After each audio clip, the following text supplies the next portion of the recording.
Combien de fois avez-vous entendu parler de familles qui se déchirent pour un héritage? Peut-être l'avez-vous déjà vu autour de vous. Peut-être que ça vous est même déjà arrivé. Partons même du principe que la famille ne se déchire pas et que l'héritage est bien partagé. Combien d'héritiers réussissent vraiment à faire fructifier cet héritage une fois qu'ils l'ont récupéré? Combien de petits commerces brillants s'éteignent à la mort de leur fondateur parce qu'aucun enfant ne veut reprendre l'affaire? Combien de grandes entreprises familiales changent complètement de direction ou disparaissent carrément parce que la transmission n'était pas préparée? Cette situation touche tous les niveaux d'activité sur le continent, en partant du petit commerce de quartier au plus grand groupe économique. En ce moment, on célèbre à juste titre le mouvement Back to Africa. On applaudit ces membres de la diaspora qui rentrent bâtir chez eux. On raconte leur success story, on admire leurs exploits, mais on évite soigneusement la vraie question. Et après? Après le retour héroïque, après la réussite éclatante, après l'empire bâti, qui prend le relais? Parce que si la réponse est personne, alors c'est tout le Back to Africa qui perd tout son sens. À quoi bon rentrer pour construire quelque chose d'extraordinaire si à la fin tout s'écroule dès qu'on disparaît?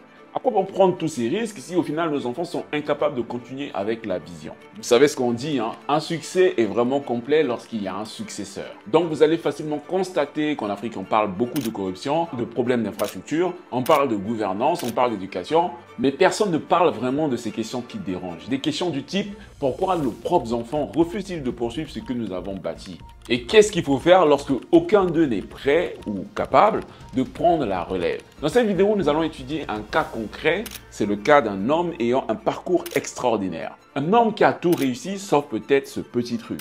Cet homme s'appelle Régis Fassia et son cas pourrait bien changer votre façon de penser, votre Back to Africa. Accrochez-vous bien car ce qu'on va découvrir dans les minutes qui suivent risque de vous secouer terriblement.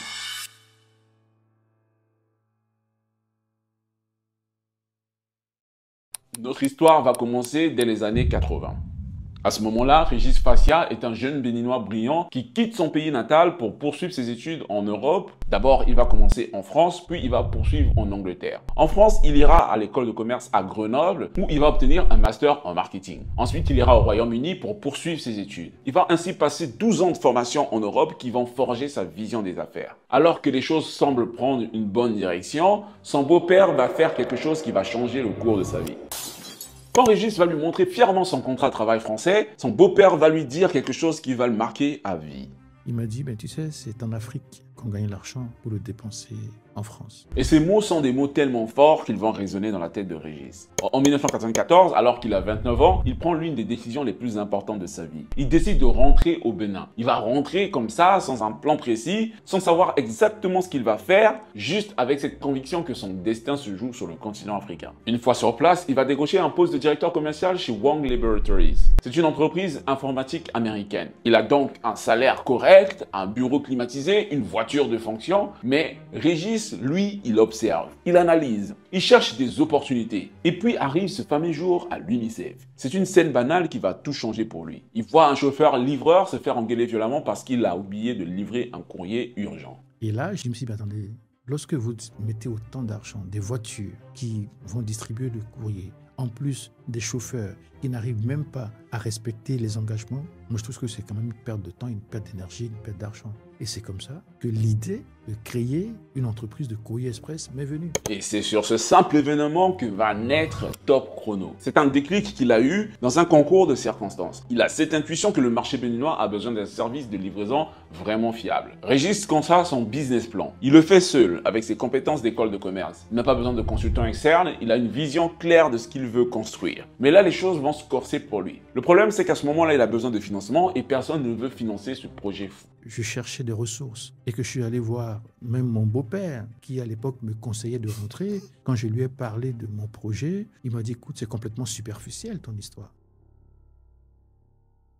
Régis a besoin de 5 millions de francs CFA pour financer son activité. Il sait que sa mère est une économe et qu'elle économise souvent, qu'elle a toujours un peu de ressources de côté. Mais lorsque Régis lui pose le problème, elle refuse catégoriquement. Elle n'était pas du tout prête à mettre de l'argent dans le projet de Régis. Elle en avait la possibilité, mais elle a été catégorique dans son refus. Alors Régis va se tourner du côté des banques, mais du côté des banques, les portes vont être closes. Le patron de Bank of Africa de l'époque, M. Deromo, va trouver le projet intéressant, mais va refuser de le financer. Il va dire à Régis qu'il n'a pas l'habitude de financer financer ce genre de projet et il va lui dire clairement les yeux dans les yeux qu'il n'y croyait même pas. Enfin, Régis va se tourner vers sa sœur Carole. Il va demander à sa sœur Carole de lui prêter de l'argent, ce qu'elle accepte. Elle va lui prêter 20 000 francs français, soit l'équivalent de 3 000 € d'aujourd'hui. Avec ce premier prêt, Régis ne s'arrête pas là. Il va voir Patrick Cézono. Patrick Cézono, c'est un chargé de compte de la Bank of Africa, justement. Et quand Régis lui raconte que la banque refuse de lui prêter de l'argent, en l'occurrence 2 à 3 millions, cet homme sort son chéquier et à titre personnel, il décide de prêter à Régis 400 000 francs CFA.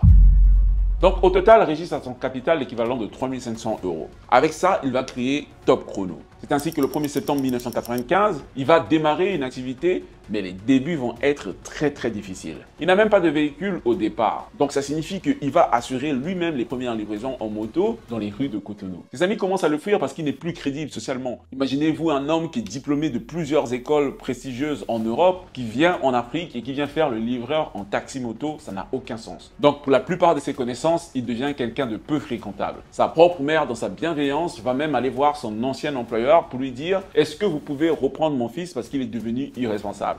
Et c'est là que mon employeur m'a appelé pour me dire « Écoutez Régis, vraiment votre maman, vous devez lui dire merci. Elle est venue me voir pour que je vous reprenne, vous recommencerez le travail lundi. » Je dis « Ben non monsieur, j'ai donné ma démission, je ne reviens pas. » Dans cette période sombre pour Régis, une seule personne croit vraiment en lui. Il s'agit de son épouse Sylvie. C'est la seule et vraiment la seule qui soutient son projet.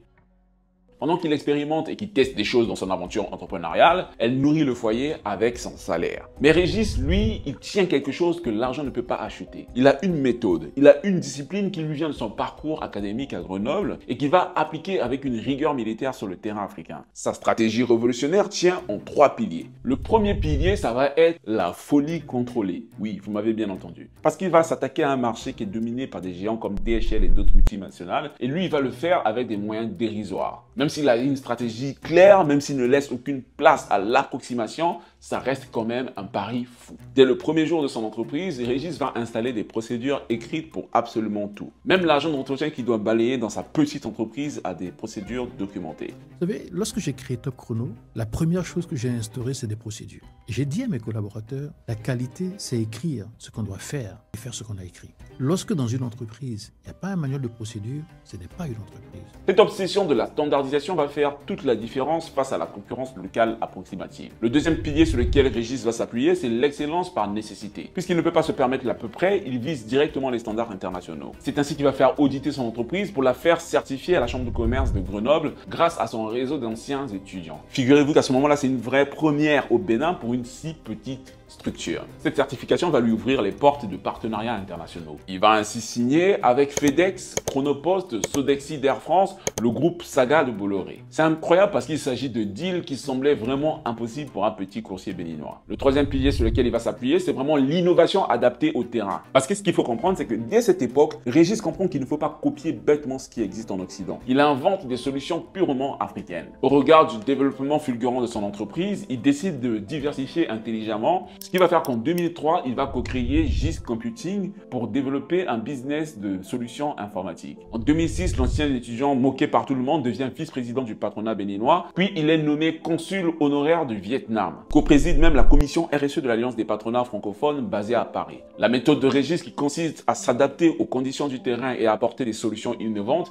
vont permettre l'explosion de son écosystème. Top Chrono va s'étendre d'abord au Togo, puis en Côte d'Ivoire, puis au Niger. En 2016, il va décrocher un partenariat majeur, c'est-à-dire que Top Chrono devient le distributeur officiel de Chronopost International en Côte d'Ivoire. Pour Régis, c'est une vraie consécration. En 2018, pour poursuivre dans la diversification, il va lancer Top Food, qui est une entreprise qu'il a créée pour livrer ses repas en utilisant son réseau logistique existant. En 2019, il lance Transporteo. C'est une entreprise qui est spécialisée dans la logistique biomédicale. L'idée derrière est de transporter des organes, du plasma, du sang ou des vaccins dans des très bonnes conditions en Afrique où l'on sait que l'électricité n'est pas toujours livrée de manière continue. Et le fait qu'on n'ait pas souvent d'électricité de manière continue, ça peut compliquer la conservation de tout ça. Aujourd'hui, 30 ans plus tard, Top Chrono livre plus de 300 000 colis par an, emploie des centaines de personnes et dépasse le milliard de francs CFA de chiffre d'affaires. Ils sont présents dans 4 pays d'Afrique de l'Ouest et ils rivalisent désormais d'égal à égal avec les géants internationaux. Et Régis Fassia incarne parfaitement le succès du Back to Africa. La preuve vivante qu'on peut réussir quand on met sa formation occidentale au service de l'ambition africaine.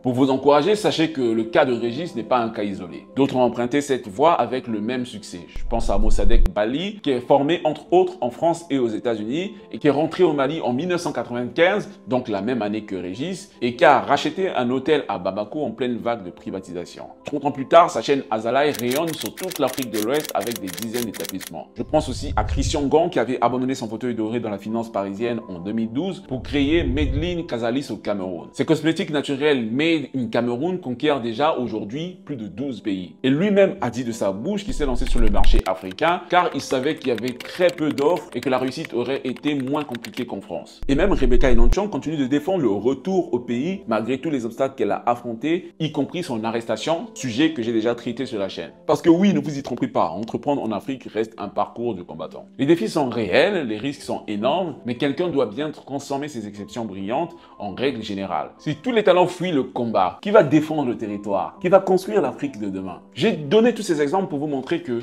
le cas de Régis n'est pas un cas isolé. Mais si je reviens à son histoire, l'histoire de Régis, il y a pourtant un détail qui vient un peu assombrir cette magnifique réussite. Régis a 3 enfants. Il a Guy, Christian et Bolaji. Les enfants ont suivi ses traces jusqu'aux grandes écoles françaises. Je te parle ici de Centrale Paris, rien que ça. Le gratin absolu de l'ingénierie française. Ils ont le profil technique parfait et la formation internationale idéale pour reprendre l'empire paternel et le développer encore davantage. Mais pour l'instant, ils ont fait leur choix, ils ont décidé de rester en Europe. Et ils sont catégoriques, aucun ne veut revenir au Bénin, aucun ne manifeste le moindre intérêt pour reprendre le top chrono. Et là, l'homme qui a terrassé tous les obstacles de l'entrepreneuriat en Afrique découvre son plus grand défi, celui qu'il n'avait pas vraiment anticipé. C'est là où on peut se poser la question, mais qu'est-ce qui pousse ses propres enfants à ne pas revenir? Et surtout, que faire quand même les héritiers les plus légitimes abandonnent le navire familial?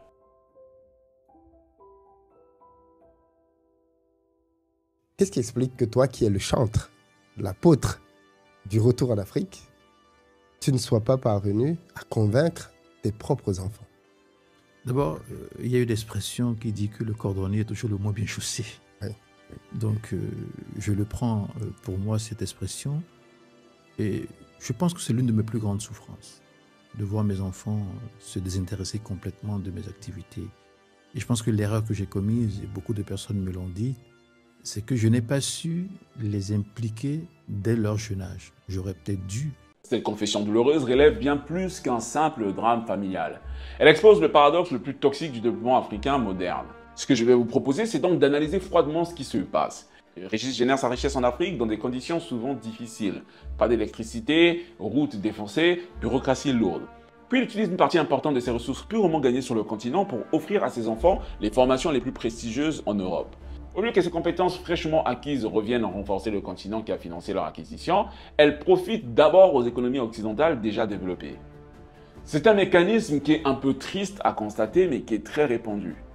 L'Afrique, où les parents africains investissent massivement dans la formation des talents de haut niveau, que d'autres continents récoltent à leur propre profit.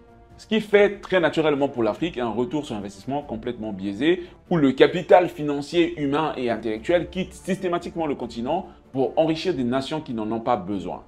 Pour illustrer cette absurdité, Régis raconte une anecdote saisissante qu'il a partagée avec son fils Bolaji. Il était devant la Tour Eiffel, un monument emblématique de la France, et là, il lui pose cette question simple. Il lui dit, mais qui a construit ce monument?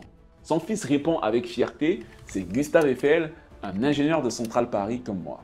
Alors Régis reprend en lui disant, mais Gustave Eiffel, quand il a fini Centrale Paris, imagine juste qu'il s'était installé aux États-Unis ou en Argentine par exemple. Est-ce que la France aurait eu le bonheur d'avoir la Tour Eiffel? Je pense que cette question a beaucoup fait réfléchir son fils. Parce que Régis se surenchérit en disant, mais bien toi tu fais la même école que ce monsieur et tu veux travailler en France. Mais si ce monsieur avait fait comme toi, il n'y aurait jamais eu de Tour Eiffel. Lorsque mon dernier garçon, s'appelle Bolaji Fassia, quand il a fini je l'ai eu son diplôme, je l'ai emmené à la Tour Eiffel. Je lui ai demandé de regarder la Tour Eiffel. Qu'est-ce qu'il en pense? Il dit, ben, c'est le monument par excellence de la France. C'est l'identité de la France. Je lui dis, mais dis-moi, qui est-ce qui a érigé la Tour Eiffel? Il dit, papa, j'ai fait Centrale Paris. C'est quelqu'un qui a fait mon école. Je dis, alors, Gustave Eiffel, quand il a fini Centrale Paris, imagine qu'il s'était installé aux États-Unis ou en Argentine. Est-ce que la France aurait eu le bonheur d'avoir la Tour Eiffel? Est-ce que la France aurait eu le bonheur d'avoir la Tour Eiffel? Ah ben, toi, tu as fait la même école que ce monsieur et tu veux travailler en France. Mais si ce monsieur avait fait comme toi, était allé ailleurs, parce qu'il croyait aux États-Unis, parce qu'il croyait à d'autres pays, il n'y aurait jamais eu la Tour Eiffel. Mais c'est chaque citoyen qui construit son pays. Le message ne peut pas être plus clair. C'est chaque citoyen compétent qui contribue à construire la grandeur de son pays. Si les meilleurs esprits partent systématiquement construire ailleurs, le pays d'origine s'appauvrit de façon inexorable. Mais alors, qu'est-ce qui pousse concrètement les enfants de Régis à refuser catégoriquement le retour? Plusieurs facteurs s'entremêlent pour créer cette réticence. D'abord, l'écart de rémunération est brutal. Un ingénieur formé à Central Paris peut espérer démarrer avec un salaire de 70 000 € par an en France, et cela avec des perspectives d'évolution rapides. Au Bénin, même dans l'entreprise familiale prospère, il n'aura jamais l'équivalent en termes de pouvoir d'achat absolu. Ensuite, il y a ce qu'on appelle le confort de vie. En Europe, les infrastructures sont développées, les routes en bon état, l'électricité stable, les systèmes de santé efficaces. Autant d'éléments qui facilitent la vie quotidienne et professionnelle. Mais le facteur le plus profond, le plus insidieux, c'est la déconnexion culturelle progressive. Les enfants de Régis sont nés en Europe, ont grandi en Europe, ont été formatés intellectuellement et émotionnellement en Europe. Pour eux, l'Afrique de leurs parents devient progressivement un folklore de vacances d'été. Une réalité lointaine, exotique, mais pas leur réalité profonde. Et finalement, leurs parents, sans même s'en rendre compte, ont contribué activement à cette déconnexion dramatique. En choisissant de leur offrir les meilleures écoles occidentales, ils leur ont transmis un message implicite mais puissant: l'excellence, la vraie, se trouve forcément ailleurs qu'en Afrique. Le résultat de cette équation est évident. Ça donne une génération entière d'héritiers africains qui maîtrisent parfaitement les codes européens, mais qui ont perdu le lien émotionnel avec le projet continental de leurs parents. Ils ont toutes les compétences techniques pour reprendre et développer les empires familiaux, mais ils n'ont plus cette connexion viscérale qui fait qu'on accepte de se battre pour une cause beaucoup plus grande que ce confort personnel. Ce phénomène dépasse largement le cas isolé de Régis Fassia. Il touche pratiquement toute la génération d'entrepreneurs africains qui ont choisi et réussi leur Back to Africa. Tous ces repartent brillants font face exactement au même défi existentiel. Comment convaincre leurs enfants que leur avenir personnel se trouve réellement en Afrique? Et quand ils échouent dans cette mission cruciale d'évangélisation auprès des enfants, c'est l'essence même du mouvement Back to Africa qui vacille. Parce que quand on réfléchit bien, à quoi bon célébrer les retours héroïques si la génération suivante repart massivement en Europe? À quoi bon construire des empires économiques s'ils s'effondrent dès la disparition de leurs fondateurs? Pendant ce temps, il y a d'autres histoires qui vont dans le sens contraire. Observez attentivement ce qui se passe du côté d'Aliko Dangote. Aliko Dangote vient récemment de démissionner du conseil d'administration de Dangote Cement. On parle ici de sa plus grosse entreprise valorisée à plus de 20 milliards de dollars. Mais attention, il ne disparaît pas dans la nature. Il a placé stratégiquement sa fille dans ce même conseil d'administration. Figurez-vous qu'il a placé sa deuxième fille, car la première y siégeait déjà depuis quelques temps. Dangote a réussi quelque chose de fondamental que beaucoup ignorent. Une succession durable, ça se prépare méthodiquement sur des années. Pendant des années, il a formé progressivement ses filles, il les a fait grandir organiquement dans l'entreprise, leur a donné des responsabilités croissantes. Aujourd'hui, elles ne sont pas encore CEO de ces différentes entreprises, mais elles siègent là où se prennent les vraies décisions stratégiques. La réalité brutale que je vous partage dans cette vidéo nous oblige à repenser complètement notre définition traditionnelle de la réussite entrepreneuriale. Peut-on vraiment prétendre avoir réussi si notre œuvre ne nous survit pas? Peut-on sérieusement parler de développement continental durable si chaque génération doit tout recommencer depuis zéro? Sans une relève préparée et motivée, même les plus grands succès individuels meurent inévitablement avec leur créateur. Mais alors, concrètement, que faire quand nos propres enfants biologiques ne sont pas partants pour reprendre le flambeau? Que faire quand ils ne sont pas disponibles, pas compétents ou simplement pas intéressés par notre vision? Est-ce que tout notre travail est condamné à disparaître avec nous? La réponse pourrait bien vous surprendre et changer votre approche de la transmission.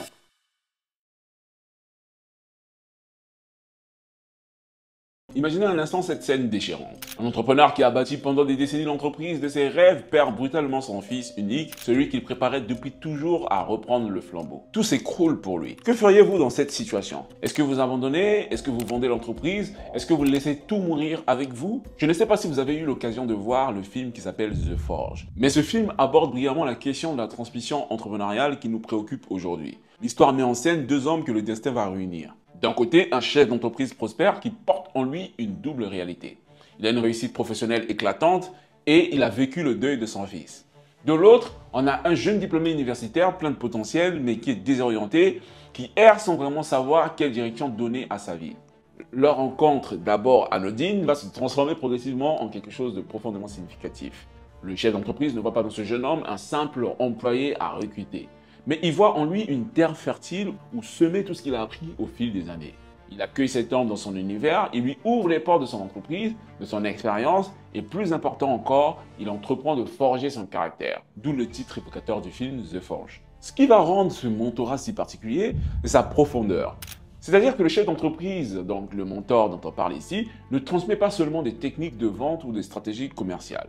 Il va partager une philosophie entrepreneuriale complète, une éthique de travail, une vision du monde des affaires et une sagesse acquise au prix de décennies d'expérience. Le tournant décisif va intervenir quand l'entreprise fait face à une crise. Je te parle ici du type de tempête qui peut pousser l'entreprise à la faillite. C'est précisément à ce moment que le film livre l'une de ses plus précieuses leçons. Le jeune homme mentoré devient l'acteur clé du sauvetage de l'entreprise. Fort des enseignements reçus, fort du leadership qu'il a développé et fort de son énergie, il apporte la dynamique nécessaire pour non seulement traverser la crise, mais aussi en ressortir plus fort. Cette histoire illustre une leçon capitale pour tous ceux qui entreprennent en Afrique. Quand on revient sur le continent pour bâtir, on ne devrait jamais miser exclusivement sur nos propres enfants biologiques pour assurer la continuité. Je sais que ça fait rigoler certains, mais je vais vous dire pourquoi. Parce que la vie nous réserve toutes sortes de surprises. Nos enfants peuvent ne pas vouloir reprendre l'entreprise, c'est ce que décrit Régis Fassia dans les extraits que je vous ai montrés, et c'est ce dont on a parlé. Après, dans d'autres cas aussi, les enfants peuvent ne pas être prêts ou tout simplement manquer de compétences spécifiques. Ils peuvent être par exemple malades physiquement ou incapables d'assumer des responsabilités lourdes. Dans les cas les plus dramatiques, ils peuvent même décéder avant les parents. Dans toutes ces situations, la stratégie la plus intelligente consiste à former, mentorer et transmettre systématiquement à d'autres jeunes en dehors du cercle familial immédiat. Et quand je dis ça, comprenez-moi bien.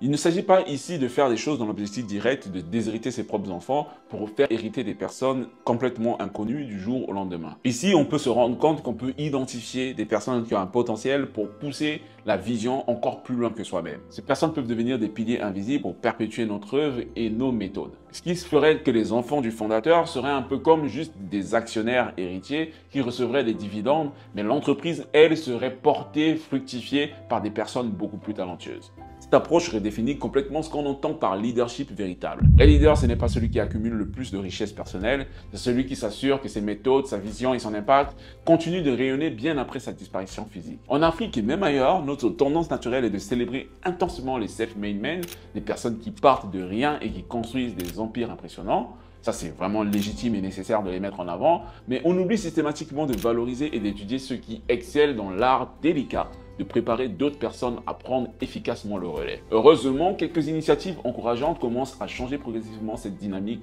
destructrice. Certains entrepreneurs africains visionnaires repensent radicalement leur approche de la transmission. Ils impliquent leurs enfants dans les activités de l'entreprise dès l'adolescence. Non pas comme spectateurs passifs, mais comme apprentis actifs. Cette vision de la multiplication des talents au lieu de l'héroïsme solitaire traditionnel, c'est probablement là que se trouve la vraie clé de l'avenir économique africain. Parce qu'au bout du compte, si vous rentrez courageusement en Afrique, si vous bâtissez un empire économique impressionnant, si vous créez massivement de la richesse et des emplois, mais que absolument tout s'éteint définitivement à votre mort, avez-vous vraiment changé quelque chose de durable pour le continent?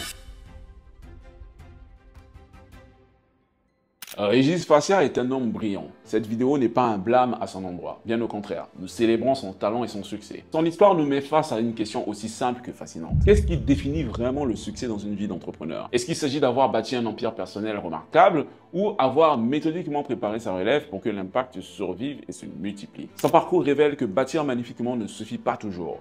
La vraie réussite ne se mesure pas uniquement à ce qu'on accomplit personnellement, mais aussi à ce qu'on transmet à la postérité. Cette leçon dépasse largement le cas personnel de Régis, elle concerne directement chaque personne qui se lance dans l'aventure du Back to Africa.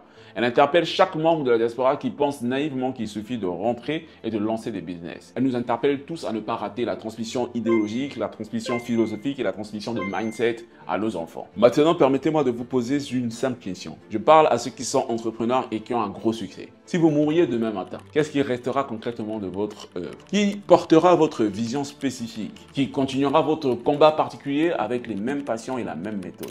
Si vous n'avez pas de réponse précise et rassurante à cette question fondamentale, alors peut-être que vous n'avez pas encore vraiment réussi au sens profond du terme. Peut-être que votre mission la plus importante commence seulement maintenant.